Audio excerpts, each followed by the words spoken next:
great rabbi, I think, of his specific time, had a great fire at that point in time, very, very bad fire, and devastation in the country in itself, respectively. And many of the, let's say, the community over there would actually move to land in Bulgaria at that point in time. It was reported over. And I believe also the family of Rabbi Rafael Crispin would actually settle there for that point in time. I think in a city called Zagora, if I'm not mistaken, over there. And I think at that point in time, Zagora was part of the Ottoman Empire. It was reported over, so there was obviously a very turbulent time over. But this is where they were, let's just say, living in that point. I think there was problems with the Russians and Ottomans all throughout. It was reported over.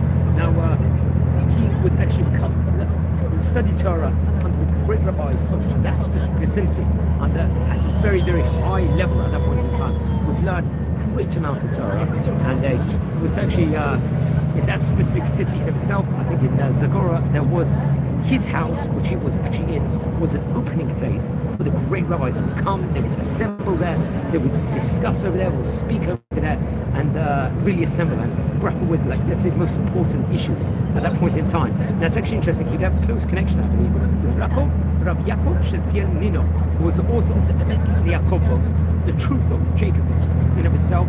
And I think he would actually be himself traveled to Tiberias as a rabbinic emissary at different times from the Shluchei Rabbanan at that point in time. Was a very prime thing where people would actually come from different countries and collect funds for Israel, for the four holy cities usually of Israel in itself. And it's actually interesting, he would actually also learn, he would himself come and settle in the house of his father, Rabbi David Crispin. Many days, let's just say, write various manuscripts. It was reported over conferences, including the Chasdei David and Chacham David Majar, if I'm not mistaken. And very interesting. He would be there was a city of Yambol, which at that point in time was, let's just say, would actually use the Sefer, I think, to a specific level. It must have come at the year 1864.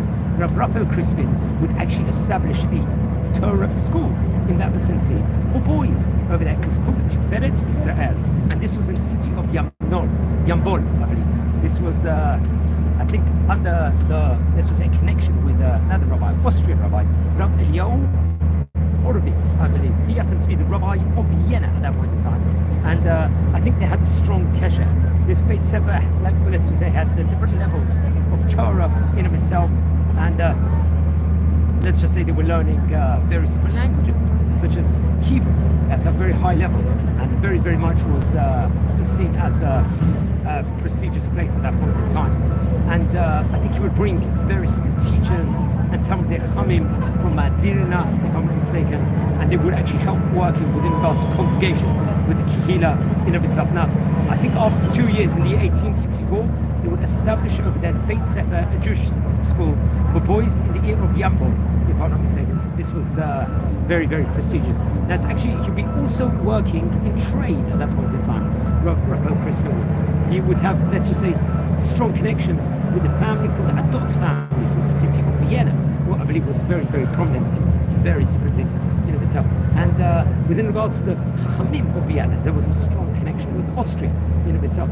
And they would actually, I think, set up the Aguda over there, an organization called the Shochrei Haskala, if I'm not mistaken, which would actually stand at that point in time. And his son, Rabbi David Crispin and Rabbi Yom Tov Tzemach in of itself, respectively. I think in 1866 there was an establishment of the Agudat Zechut Harabim, and this would, let's just say, make a Tomchei, I think, a Torah and Timcha in of itself, bringing about different Jewish books, various different Hiddushim teachings, old teachings in of itself.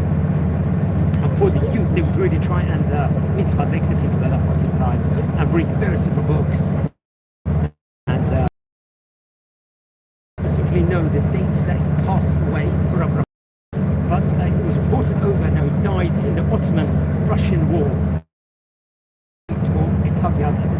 For example, there was various sermons, especially based on Parshiot of Chukat and Shalach in the book of Bamidbar, and I think some of them are actually found in the National Library here in modern day. But people are marking his Hilula on Gimel Nisan, the 3rd of Nisan over here, learn more about the rabbi, and more about the family of the rabbi from Turkey, and more about the time period of Turkey, those era, what actually happened under the Ottoman rule, what happened in Bulgaria. I very much advise everyone to learn more about the Sephardic Jewish history and the Vienna history that actually took place in Austria. Our friends, we're a community here, we're learning about the great rabbis of yesterday. Please subscribe to the channel. If you happen to be related to any of the great rabbis we're speaking about, please send me an email. I would love to hear more. If you feel anyone's interested in watching these videos, please share the videos to other people also. So wishing you blessings from Israel. Take care. Be well.